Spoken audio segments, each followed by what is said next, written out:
Ẹ̀yin ènìyàn mi mo kí wa nílé lóko. Ẹ wá wo ohun tí mo gbé wá kí ẹ wá wò. Ó dà pé àwọn Yorùbá, àwọn bàbá wọ́n ti ń jí. Wọ́n fi tìkanra náà fi ń sọ̀rọ̀ nípa gbogbo àwọn nǹkan tó ń lọ. Ṣùgbọ́n nǹkan tó wà ńbẹ̀ ni wípé ọ̀dàlẹ̀ kan wà láàrin wọn o. Ọ̀dàlẹ̀ tó wà láàrin wọn yìí màá fẹ́ kẹ́ wá wò, mi ò ní fẹnu mi sọ. Ọ̀dàlẹ̀ kan wà láàrin àwọn bàbá yìí, mi ò ní fẹnu mi sọ, ṣùgbọ́n mo fẹ́ kẹ́ wá farabalẹ̀, kẹ́ wá wò ó. Ẹ wá gbọ́ ọ̀rọ̀ tó ń jáde lẹ́nu àwọn bàbá wọn tìkanra. Gbogbo àwọn àkóbá tí tá ti kó bára wa nílẹ̀ yìí. Irú mítì àpapọ̀ tẹ́ ń ṣe wọ́n ló yẹ ká máa rí, kì í ṣe pé wúruwúru rédèrèdè táwọn bàbá wa wọ̀nyí bá kiri. Tí wọ́n máa jẹ́ ká máa sọ̀rọ̀ sí wọn. Kì í ṣe inú dídùn wa náà ni fún wa káwa máa ju ọ̀rọ̀ sáwọn bàbá wọ̀nyí. Ṣùgbọ́n pẹ̀lú gbogbo rédèrèdè tí wọ́n bá kiri. Ṣùgbọ́n eléyìí o, ìpéjọpọ̀ yìí kó so èso rere. Kó so èso rere. Ẹ lọ jókòó kẹ́ ronú sí gbogbo nǹkan tó ń lọ. Ẹ kàn ká gbádá kiri. Ẹ wá gbọ́ nǹkan tó ń sọ ẹ̀yin ènìyàn wa. Mo kí wa, ọmọ yín náà ni, agbédé, olóyin mọ̀mọ́ nǹkan tẹ́ mọ̀ ń jẹ náà lágbédé fún yín. Ó ń rú gọ́gọ́, ó ń rúwé, ó ń mórú kùlàkùlà. Ó yẹ kí bóyẹ kó ṣe máa rí leléyìí, bóyẹ káwọn bàbá wọn bóyẹ kán ṣe máa jíńjà, bóyẹ kán máa ti fi kanra kán máa fi sọ̀rọ̀ gẹ́lẹ́. Wo nìkan tẹ́ ń wò yìí. Nílùú jù báyìí lọ, èmi ọmọ yín, ọ̀rẹ́ yín, olólùfẹ́ yín náà ni. Èdè àìyedè náà dá sí wa láàrin. Imagine gbà tán fẹ́ jọba Ọ̀yọ́ tí Emir Sokoto ń dá so involve. Emir Sokoto àti Emir Kano wọ́n lọ sí pàdé ní London torí a fẹ́ jọba Ọ̀yọ́. Ọmọ Yorùbá àsọjí àfura. Kán lè gbé púpẹ̀ tí ó mọ dà wárú síbẹ̀. Lucas Rasheed níwò. Ṣé báwọn yìí ló gbé síbẹ̀ tó fi ń dà wá láàmú? Bẹ́tà àfura bẹ̀ tí ìṣọ́ṣọ̀ bá dé sí. Gbogbo àti mọ̀dákọ̀ yìí wọ́n lè support ìṣọ́ṣọ̀. Ṣe rí ìṣọ̀kan ó máa ṣe pàtàkì nílẹ̀ Yorùbá o. Ní ìsìn ó dàbẹ̀ ní pé kò sí ìṣọ̀kan mọ́ o. Èkìtì ni mí, mi ò kí ń ṣe Yorùbá. Oǹdó ni mí, mi ò kí ń ṣe Yorùbá. Ìjẹ̀bú ni mí, Wàjáyìn mo ti wá. Ọ̀yọ́ ni mí, èmi gan mo ní Yorùbá. A ti á fẹ́ sọ̀rọ̀ di aláwàdà Nàìjíríà. Kán máa fi wá ṣe yẹ̀yẹ́. Ìkòkò ní gbomi kọ́ gbẹ̀yìn. Tí ìran Yorùbá bá fi kó ń bẹ́ẹ̀ ń sìn, ìyà ṣẹ̀ṣẹ̀ bẹ̀rẹ̀ ni. La fi fẹ́ kí ààrẹ wa Bọ́lá Ahmed Tinubu kí wọ́n lo àǹfààní láti fi dá ọmọ Yorùbá lọ. Agbára ń bẹ lọ́wọ́ wọn nísìn. Kí agbára yẹn tó bọ́, kí wọ́n lo agbára yẹn fún wa gẹ́gẹ́ bí idà láti tú ọmọ Yorùbá sílẹ̀ nínú ìgbèkùn tí a wà.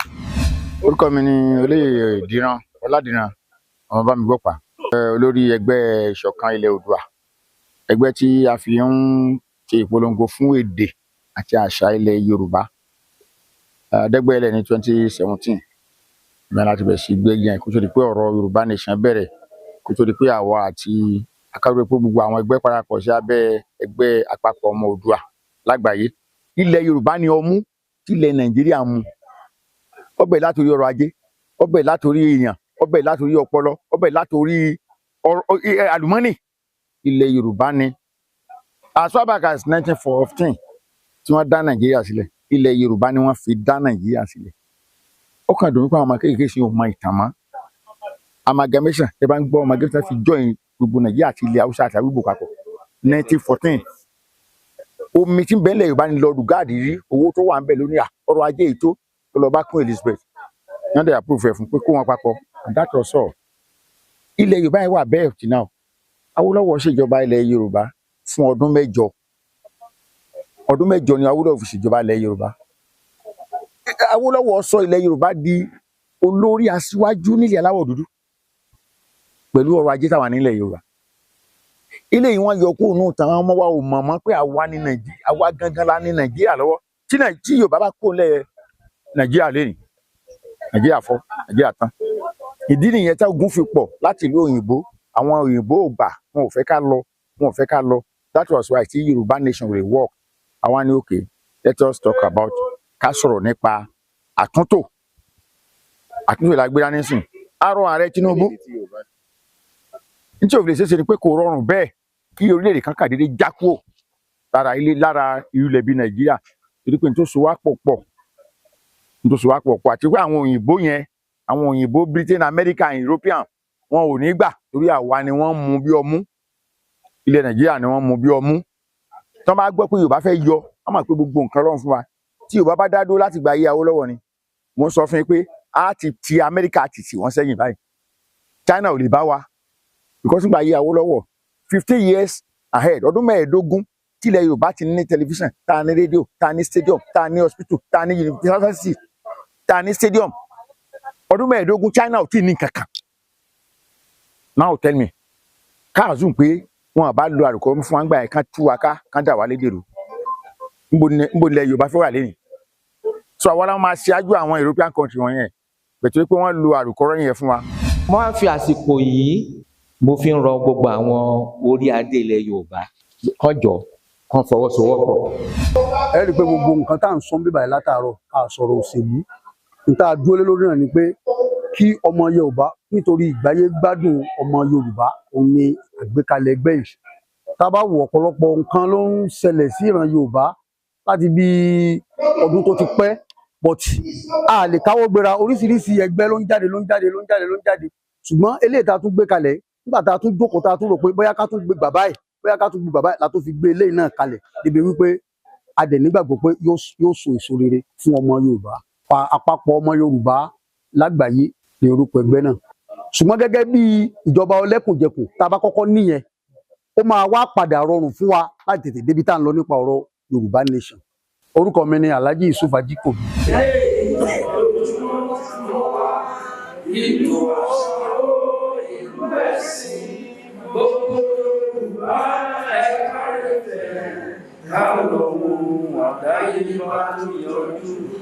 Ilé Oòduà Ifẹ̀ ló wà, ọba ọ̀rọ̀ níyàn ilé Ifẹ̀ ni, onímọ̀ èké ilé Ifẹ̀ ni, ará ẹ̀ka Ifẹ̀ òòdáyé.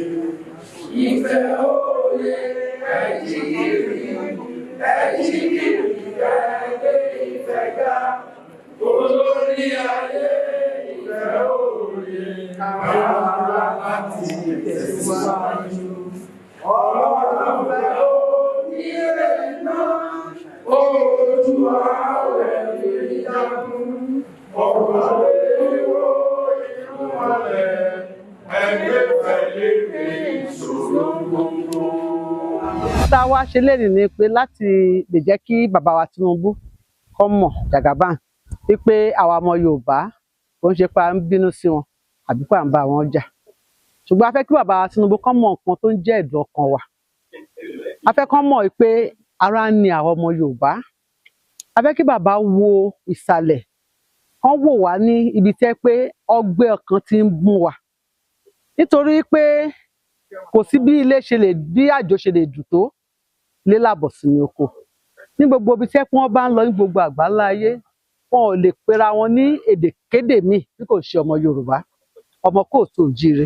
ìyà tí ń jẹ ọmọ Yorùbá ó ti pọ̀ jù kí ni àpàjùlọ lásìkò tí bàbá wa Bọ́lá Ahmed Tinubu tó wà ńbẹ̀ yìí kí wọ́n ràn wá lọ́wọ́ ká lè rí àṣeyọrí kí ọmọ Yorùbá náà lè rí àǹfààní gidi jẹ lásìkò yìí torí pé a rí pé àwọn Haúsá wọ́n ṣe ìpàdé kan ní ìjẹta ṣe ìpàdé yẹn wọ́n lọ bí wákàtí méje èdè wọn nìkan náà fi sọ èdè yẹn ní àfi ṣe ìpàdé yẹn 99 constitution kò fẹ́ fọ́ wa kò lè jẹ́ kí Yorùbá nation kó come up láíláí that is aláfi sọ pé tí wọ́n bá lè bá wa tún 99 constitution yẹn tí wọ́n bá lè tún ṣe ó pẹ́lẹ́ padà fífọ́ wa but lọ́wọ́lọ́wọ́ táyì nínú àwọn small tẹ́ pé constitution 1999 yẹn láti ń lò báyìí àwọn pé Yorùbá nation cannot come to reality that is àlàáfíà padà sí àtúnṣe báwo ni ìyà oníṣe jẹ́ àwa Yorùbá tẹ́ pé lábẹ́ Nàìjíríà tẹ́ pé Nàìjíríà bá sì ń lọ náà sí ni o bí ẹ̀tọ́ wa yóò sì máa tẹ̀ wá lọ́wọ́ tí òun jẹ́ pé yes àgbọn kúkú òjijì tẹ́ bá dẹ̀ wo oríṣiríṣi ikú tí ò lẹ́tọ̀ọ́ sí kò sí security nílẹ̀ Yorùbá mọ́ sí pàápàá gbogbo Nàìjíríà ni àṣẹ òòlù but nígbà tí wọ́n kàn wá báyìí sí a rí pé ọ̀ràn ńlá ni kí bàbá wa Bọ́lá Ahmed Tinubu kún ọjọ́ kún ọ̀ràn wá lọ́wọ́ lórí security as a whole orúkọ mi ni community Abidin Eke Ojuna láti ẹnu ẹgbẹ́ ọmọ Yorùbá jí má sùn. Yorùbá Gidi TV. Àpapọ̀ ẹgbẹ́ ọmọ Oòduà Yorùbá lágbàáyé. Ìdìbò ò lè dá tó ṣe. Àpapọ̀ ọmọ ẹgbẹ́ Oòduà lágbàáyé. Ìdìbò ò lè dá tó ṣe. Lọ́lá àwọn bàbá mi àti ìyá mi tó dókòó, Elédùmarè tí bá wa fi yóò jẹ. so à ń bẹ̀rẹ̀ nígbà tí a kọ́kọ́ fi ohun gbogbo lé Ọlọ́run lọ́wọ́. Olúwa Ọlọ́run alágbára adúgbò àyìn lógo agbẹ́yìnga fún wákàtí Olúwa ẹ̀gbọ́ pẹ́ wa. A dúpẹ́ lọ́wọ́ yín torí pé ẹ jẹ́ ká dá ọjọ́ ti òní fún àpapọ̀ ẹgbẹ́ ọmọ Yorùbá. Ó ṣeé ṣe fún wa kí a péjú tí a tún péjú àtúnpèlè Olúwa ẹ̀gbọ́ pẹ́ wa. A dúpẹ́ lórí àwọn tó ń bọ̀ lọ́nà tí wọ́n ti lè pé ẹ̀mú wọn dé láyọ̀ àtàlà pẹ̀lú ẹ̀gbọ́ pẹ́ wa. A dúpẹ́ lórí àwọn tá a ti wà ń bí ìṣọ́ yín àti ààbò yín lórí wa tó mú wa gúnlẹ̀ láyọ̀ Olúwa ẹ̀gbọ́ pẹ́ wa. Bí a ṣe wá ń lọ nínú gbogbo lọ́dún tí ò ní ẹ̀mí mímọ́ ẹ darapọ̀ mọ́ wa. Bá a tún máa sọ gbogbo ẹ má yẹ ká ṣiṣẹ́ ẹ má jà ṣe ọ̀rọ̀ sọ. Àwọn tí ó mọ darí ètò wọ́n jẹ ọwọ́ yín ẹ wà pẹ̀lú wọn. Ẹ wá máa bẹnu wọn sọ̀rọ̀. Ètò náà dá wá ṣe lónìí fún àpapọ̀ ẹgbẹ́ ọmọ Yorùbá. Olúwa ẹ bá wa lọ́wọ́ sí i ẹsẹ̀ tí lọ́wọ́ sí i ló jẹ́ kó ṣeé ṣe fún wa a sì máa ṣe é ṣe fún wa ní a ó láṣeyọrí yóò pin gbogbo ìjọba tí a fẹ́ gbà ẹ gbà fún wa lẹ́yìn òpin rẹ̀ a ó yìn lógo lórúkọ Jésù Olúwa wa.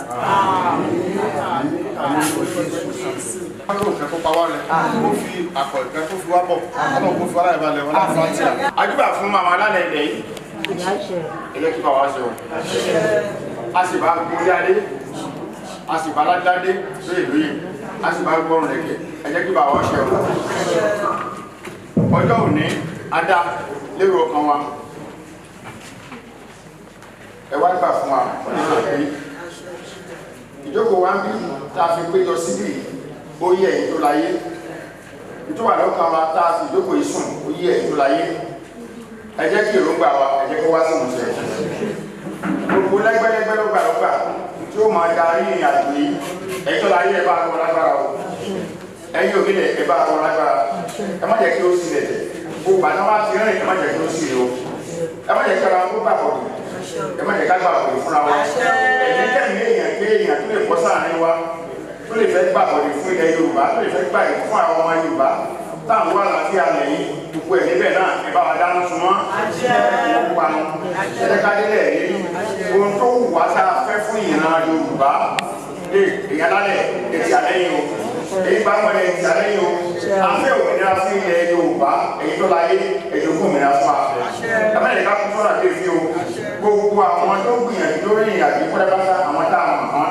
tí wọ́n ti lọ kọ́ tó ṣe àgbàgbà ẹ̀wá yóò ṣe bá wọn lágbára níta ìwé ní ìdá sí kárọ̀ ọ̀rọ̀ wọn ní mathematics yìí ti máa ń yọ mathematics yìí ní ìwà tó máa ń yọ àbábádá ní ìdá sí kò wọ́n sẹ́ oyè máa kì í ṣe òkú orí àtúntò kì í ṣe sáré orí ìdàgbà kì í ṣe wú orí ìṣèwé gbogbo àwọn táwọn yàrá ní pátápátá ìwé ní ìdá sí kò ṣe wá àti ìṣèwé àgbà.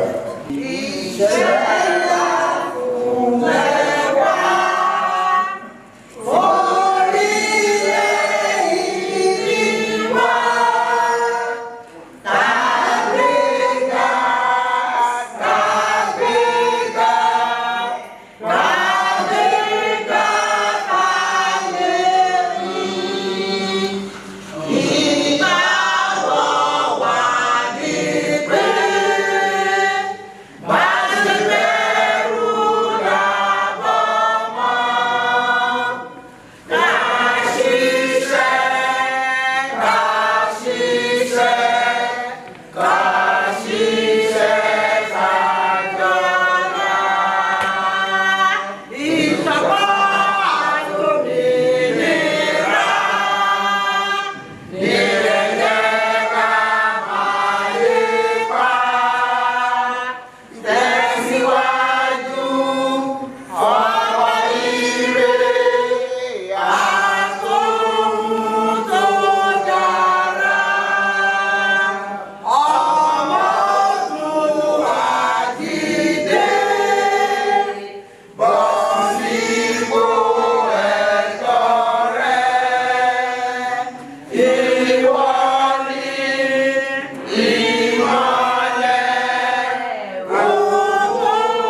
ọ̀nà tó jì sí ìlú mi tó gbogbo wọn la fẹ́ ṣe láti sì lọ pápá àpárí gbogbo àwọn tí a máa fún láyè láti sọ̀rọ̀ láti béèrè ọ̀rọ̀ tàbí láti jíròrò lórí àwọn ẹ jọ̀wọ́ ẹ jẹ́ ká máa ṣe pápá torí ìfilọ́lẹ̀ èyí ìgbọ̀ngàn kọ́ níṣẹ́ èyí ìgbọ̀ngàn kọ́ la fẹ́ sọ pé yes ibi tá à ń lọ tó ti yé akọ̀fẹ́ mọ́ra wa lẹ́yìn ká fi àwọn aṣáájú wa kájọ gbọ́ ibi tí olúkúlùkù wa tí ó ti wúlò fún iṣẹ́ tó tó bá jẹ́ pé ìdí oúnjẹ pẹ̀lú ọtí ẹgbẹ́ fi mí sí ìyá bá ṣọ́ọ̀n ṣàdúró sílẹ̀. Ó dàbí bàbá wọ́n ti ń sáré lọ olóyìnbó ni wọ́n nǹkan tá a wá ṣe lẹ́yìn kò tí ì tó gbogbo yẹn nǹkan tá a wá ṣe lẹ́yìn ni àwa bá bàbá wa olórí wa tí a fi ṣe olórí ẹni tí ó tọ́ tá a mọ̀ pé ó yẹ nípò àwa bá wọn láti fọwọ́ wọn sókè gbogbo ọmọ aládé pé bàbá wa yìí la yàn bí olórí tẹ́lá wo nǹkan tí wọ́n kọ síbí mo ṣe ní òyìnbó ní ẹ̀yà máa wọ̀ wọ́n ní official declaration of àpapọ̀ ẹgbẹ́ ọmọ Yorùbá Oòduà and unveiling of the new leader in the person of Dr. Wale Adeniran ẹ ṣáà láti ọwọ́ nípa wọn ṣe ní. Ìyá ẹ máa lọ dúró sí ìlú àti ọmọ àtúkọ ẹ̀.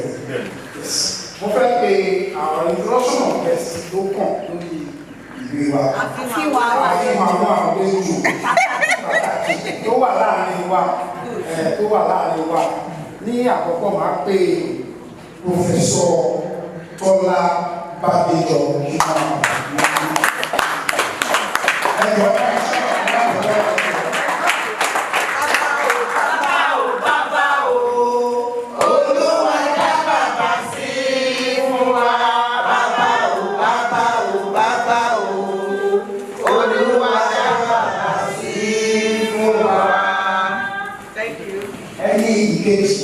tí máa pè ní Dr. Délé Ọ̀nàwùmí. Àní bàbá kan bàbá àrà tó mọ ìyọ́mọ òbí àṣẹwé. Bàbá àrà tó mọ ìyọ́mọ. Bàbá wa bàbá àrà tó mọ ìyọ́mọ. A tún ní àwọn tí ó ṣe àwọn aṣojú kọ̀ọ̀kan bíi Dr.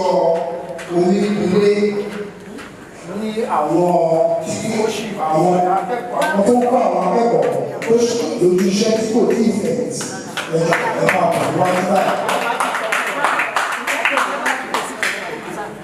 Ẹ̀kejì tí máa pè ní ọkùnrin tí pé Dr. Délé Ọ̀nàwùmí.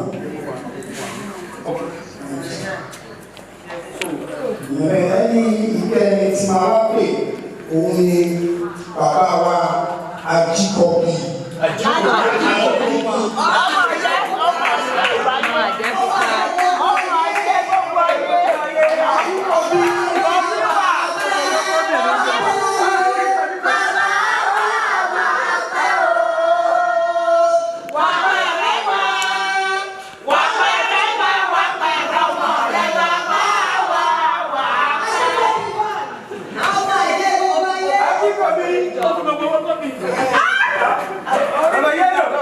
The governor.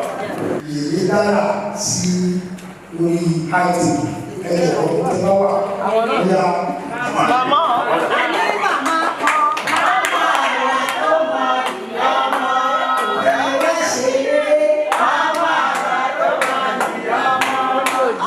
ẹ kò di ẹyẹ ọlọ́run. Kábíyèsí pè mí o, òun jẹ́.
màá bẹ̀rẹ̀ pẹ̀lú ìjúbà. Kí nìdí? Ṣé rí nǹkan tá à ń ṣe ń bí lénìí? Ó ti wáyé rí ní 1948 ní Ilé Ifẹ̀ nígbà tí wọ́n launch ẹgbẹ́ ọmọ Odùduwà. Wàhálà tó dojúkọ Yorùbá ńgbà náà tí Awólọ́wọ̀ fi gbé ẹgbẹ́ ọmọ Odùduwà kalẹ̀ kò tó wàhálà tó ń kọjú Yorùbá lóde òní. Ṣùgbọ́n a dúpẹ́ pé a ní àwọn aṣáájú nígbà náà tí wọ́n dìde, wọ́n fọwọ́sowọ́pọ̀, tí wọ́n jẹ́ kí ọkọ̀ Yorùbá ó jó àjórẹ̀yìn. Lágbára Ọlọ́run lásìkò tiwa náà, iná Yorùbá ò ní jó àjórẹ̀yìn lágbára Ọlọ́run. Mo júbà Ọlọ́run Olódùmarè adẹ́ẹ̀dá aṣẹ̀dá. Mo júbà gbogbo àwọn akọni àti aṣíwájú ilẹ̀ Yorùbá tí wọ́n ti kọjá lọ. Pàápàá Ọọ̀ni Adésọjí Adérẹ̀mí, Olóyè Ọbáfẹ́mi Awólọ́wọ̀, Dókítà Akínọlá Májà, Olóyè Samuel Ládòkè Akíntọ́lá, Olóyè AMA Akínlóyè, Olóyè Adékúnlé Ajáṣin, Màmá Fúnmiláyọ̀ Ransom Kuti, Olóyè Tony Enahoro, Olóyè Abraham Adésànyà, Olóyè Lateef Jákàndé, Sẹ́nétọ̀ Wúràọlá Ẹ̀sán, Olóyè Bísí Ọ̀nàbánjọ, Ọ̀jọ̀gbọ́n Ambrose Ali, Olóyè Uncle Bọ́lá Ìgè, Cicero of Ẹ̀sà-Òkè, Olóyè JS Ọláwọyìn, Olóyè Cornelius Adébáyọ̀, Arákùnrin Rótìmí Akérédolú, kí Ọlọ́run kí ó dẹlẹ̀ fún wọn. Mo tún wá júbà àwọn tí wọ́n ṣì wà tí wọ́n ń tu ọkọ̀ ilẹ̀ Yorùbá lọ́wọ́lọ́wọ́, àwọn bíi bàbá wa Reuben Fáṣọ̀rántì, Ọ̀jọ̀gbọ́n Wọlé Ṣóyínká Onígègé Àrà, Ọ̀jọ̀gbọ́n Adétóun Ògúnṣẹ̀yẹ, Ọ̀jọ̀gbọ́n Bọ́láńlé Awẹ́, Ọba Olú Fálàẹ̀, General Alani Akínníadé, Olóyè Bísí Àkàndé, Ọmọọba Ọlágúnsóyè Oyinlọ́lá, Ààrẹ Ọ̀nà Kakanfò Gani Adams. Mo júbà gbogbo orí adé ilẹ̀ Yorùbá, pàápàá Ọọ̀nìrìṣà, Àrólé Oòduà, Ọọ̀ni Adéyẹyè Babátúndé Ògúnwùsì Ọ̀jájá kejì, àti Aláàfin Ọ̀yọ́ ikú bàbá yèyé Ọba Akeem Ọ̀wọ́adé. Mo júbà ọ̀kànlénírínwó irúnmọlẹ̀ tí ń bẹ lálẹ́ Ẹ̀fẹ̀. Mo júbà àwọn ìyá mi Òṣòlóńgà, Arógbá Aṣọ Mábalẹ̀, mo júbà gbogbo ọ̀mọ̀wé àti àwọn ọ̀jọ̀gbọ́n ní Ifẹ̀ àti káàkiri ilẹ̀ Yorùbá. Mo júbà ọkùnrin, mo júbà obìnrin, mo júbà ọmọdé, mo júbà àgbà, mo júbà bàbá àti ìyá tí wọ́n bí mi sáyé. Ní àkótán, mo júbà ààrẹ orílẹ̀-èdè Nàìjíríà, aṣíwájú ààrẹ Bọ́lá Ahmed Tinubu, ọkùnrin takuntakun, atósátọ̀ lọ́jọ́ ìjà, Jagaban Africa. Mo júbà kí bà mí ṣe o. Ẹ jọ̀ọ́, ẹ jẹ́ kí n sọ Gẹ̀ẹ́sì díẹ̀.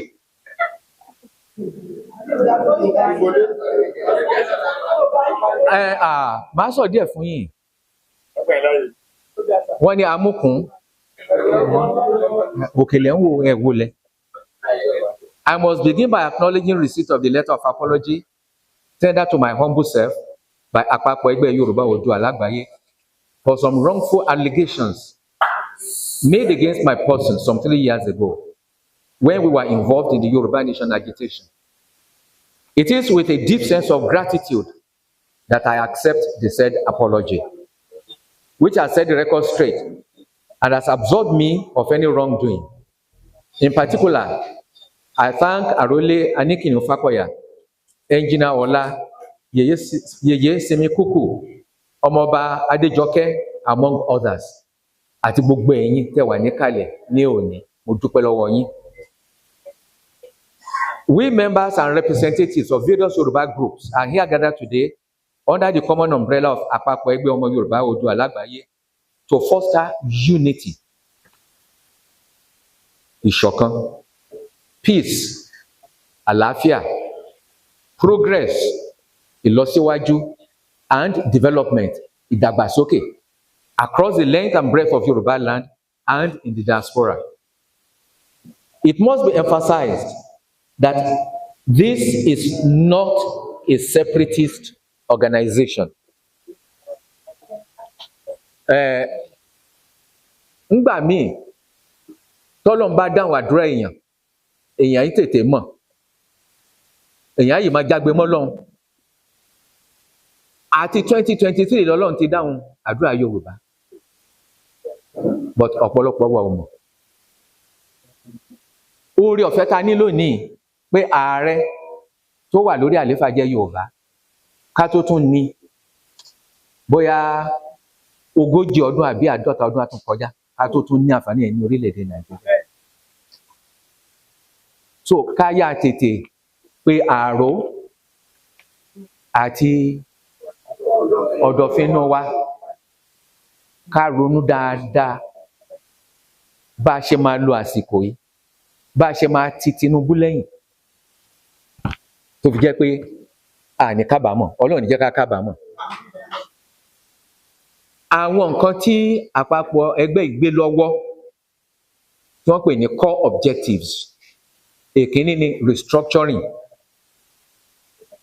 Tẹ́ bá wo constitution 1999, ẹ rí i pé 98 items ló wà ní legislative list, 98 items. Ṣùgbọ́n 68 ló wà under exclusive legislative list. Ìyẹn ló jẹ́ pé constitution yẹn fún ìjọba àpapọ̀ ní àṣẹ lórí 48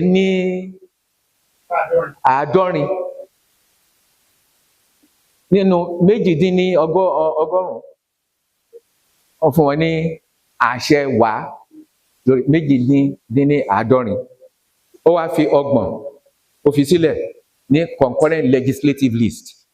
Láìsí àní-àní, èèyàn ti rí pé eléyìí kò lè ṣiṣẹ́, kò lè work, torí pé lórí 30 yẹn pàápàá ìjọba àpapọ̀ ní àṣẹ láti overrule state. So bẹ́ẹ̀ ni pé state ò ní nǹkan kan ló wá jẹ́. Wọ́n kò sí yẹn sọ pé in a situation where there is a conflict between the federal and state government, the federal takes precedence. Kí ló wá kù? Kò sí nǹkan kan ní. Ìdí ni tá a fi gbọ́dọ̀ tẹpẹlẹ mọ́ restructuring. Ètò ààbò ìlú àti ṣé ọlọ́pàá ìpínlẹ̀ la máa pè é, ó ṣe pàtàkì. Ṣùgbọ́n ṣáájú, we commend organizations such as Agbekoya, Oodua People's Congress, Amotekun, Vigilantes, and similar groups that have always worked to ensure peace and security in Yoruba land. However, these are non-state operators or non-state actors, except Amotekun, and there's a limit to what the law of the land permits that they can do. Torí ẹ máa gbọ́ Ààrẹ Ọ̀nà Kakanfò ó sọ ńgbà kan ní tíjọba ò bá fún òun àti àwọn ọmọ ẹgbẹ́ òun OPC láṣẹ láti wọnú igbó lọ, àwọn ò lè ṣe. Torí tí wọ́n bá dá bẹ́ẹ̀, wọ́n á bi wọ́n pé ta ló rán yín iṣẹ́. Although state governors and chief security officers of their respective states, the constitution does not, they are chief security officers, the constitution does not grant them control over the Nigerian police force. Akpakwa even believes this is an anomaly that needs to be corrected. We therefore give unequivocal support to the call for the creation of state police. It is gratifying that the President and Commander-in-Chief of the Armed Forces, Asiwaju Bola Ahmed Tinubu, is in full support of state police. We therefore call on the National Assembly to urgently amend the relevant sections of 1999 Constitution, especially sections 214, 215, and 216, so that state police can be legally based in the country. Àwọn àtúnṣe tí National Assembly gbọ́dọ̀ ṣe nìyẹn kó tó di pé a máa lè ní state police ní orílẹ̀-èdè Nàìjíríà. Good governance with increased allocation from the federal government to the states. Àpapọ̀ ẹgbẹ́ express governance in Yoruba-speaking states to give greater attention to the welfare and well-being of citizens. Wọ́n ní owó táwọn ìjọba ìpínlẹ̀ ń gbà ní ìsìn ìlọ́po mẹ́ta owó tí wọ́n ń gbà tẹ́lẹ̀ ni. Ṣé àpé àwọn Haúsá gbà lọ́pọ̀lọpọ̀ ìgbà wọn mọ̀ kàn fi pamọ́, wọn mọ̀rọ̀ fi sábẹ́ ahọ́n sọ. Gọ́vnà Kaduna ló sọ gédégbé, ó ní kò tí ì sí president tó ṣe àwọn states àti governors láǹfààní bí ààrẹ Bọ́lá Ahmed Tinubu.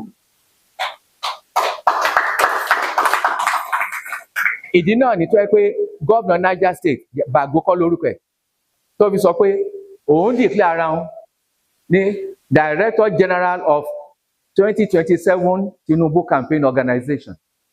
Ó nítorí nǹkan tí President Tinubu ń ṣe fáwọn kò sí president tó tí ì ṣe fáwọn. Ok, nígbà tí ìwà rí bẹ́ẹ̀, an aspect of life in Yoruba land that calls for urgent attention is intra-city transportation. A situation where the people, especially the elderly, àgbàlagbà, pregnant women, and our young ladies are forced to mount motorbikes or Okada is unbecoming. It is undignified and highly risky. We therefore demand a modern, dignified, and safe means of intra-city transportation in all Yoruba states from our governors. Torí èmi ò mọ̀ bí kankan ní àgbáyé tó yẹ pé ọ̀kadà làwọn èèyàn ń gùn, aláboyún, arúgbó, ẹni tí ara ẹ̀ ò dá tí wọ́n ń gbé lọ sí hospital, ẹ gbé sórí ọ̀kadà, kó tó dé hospital gan ẹ̀mí ò ti bọ́. Wọ́n gbọ́dọ̀ bá wa wá ọ̀nà láti fòpin sí ọlọ́kadà dé yìí. Àwọn tán ní ọ̀kadà náà iṣẹ́ máa wà fún wọn. Nítorí ó lè yẹ pé buses àbí tramway ni wọ́n máa gbé kalẹ̀. Mo ti dábàá yẹn fún vice chancellor kan bí rí tí mo ní láti